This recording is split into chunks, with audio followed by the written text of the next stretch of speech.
Hello students, pathfinder thermodynamics का ये question next upcoming day advance के लिए परफेक्ट कैंडिडेट हो सकता है। आइए क्वेश्चन देखते हैं।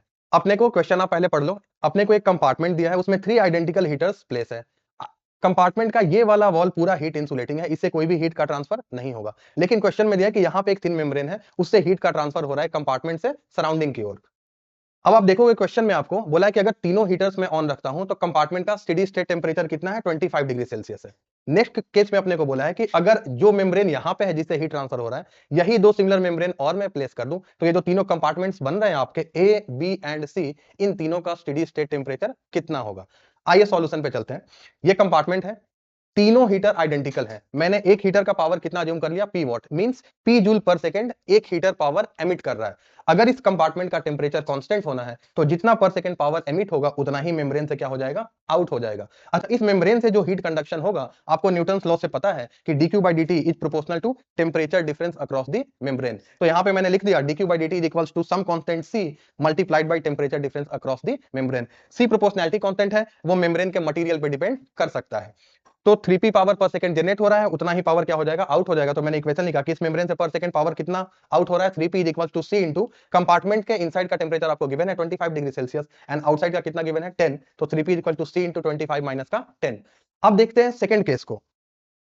तो यहां पे अगेन मैंने 3 हीटर्स लिया, हीटर्स में कोई चेंज नहीं हुआ है, आइडेंटिकल हीटर्स हैं, तो उनका पावर क्या लिया है मैंने, सेम लिया है। अब जैसा मेम्ब्रेन यहां पे था आपका, वैसा ही मेम्ब्रेन मैंने और पुट कर दिया है। तो ये जो लाइन से आपको दिख रहा है, ये दोनों मेम्ब्रेन्स मैंने दिखाया है। अगेन तीनों कंपार्टमेंट में स्टेडी स्टेट अचीव हो चुका है, तो जितना एनर्जी इस वाले कंपार्टमेंट पे पर सेकंड एमिट हो रहा होगा उतना ही आउट हो जाएगा।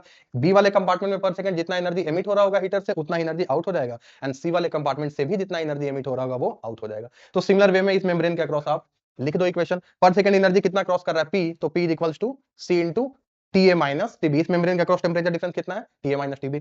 सिमिलरली जितना P पावर आया था कंपार्टमेंट ए से कंपार्टमेंट बी में एक और हीटर है, उसका भी पावर कितना है, P। तो एक पावर इधर से आया, दूसरा पावर इसमें खुद जनरेट हो रहा है, टोटल मिलकर कितना हो गया 2p। 2p क्रॉस कर जाएगा इस मेम्ब्रेन को, रीजन बीइंग स्टेडी स्टेट में टेंपरेचर कांस्टेंट है, कोई भी पावर का एक्युमुलेशन कंपार्टमेंट में नहीं होगा। तो इस मेम्ब्रेन से कितना पावर क्रॉस कर रहा है, 2p। तो मैंने इक्वेशन लिखा 2p equals to c into tb minus tc। इस मेम्ब्रेन के क्रॉस टेंपरेचर डिफरेंस कितना है, tb minus tc। Similarly 2p power यहां से आया, एक हीटर और है, ये भी p वॉट एमिट कर रहा है, टोटल पावर इसमें कितना जो एक्युमुलेट हो रहा है 3p, वो भी इस मेम्ब्रेन से आउट हो जाएगा क्योंकि इसका भी टेंपरेचर क्या है, कांस्टेंट है। तो यहां पे भी मैंने लिख दिया 3p equal to c into इस मेम्ब्रेन के, अगर आप इस मेम्ब्रेन का अक्रॉस टेंपरेचर डिफरेंस देखोगे that is equals to Tc minus 10। Previous case में P बाई सी का रेस वैल्यू अपने पास है 5, इसको आप पुट कर दोगे इस वाले इक्वेशन में, C को आप यहां ले लो, P बाई सी का वैल्यू 5 डालोगे, उससे Tc आएगा, Tc का वैल्यू इस वाले इक्वेशन में डालोगे, तो यहां से तीनों TA, TB एंड Tc का वैल्यू आ जाएगा जो कि। Thank you.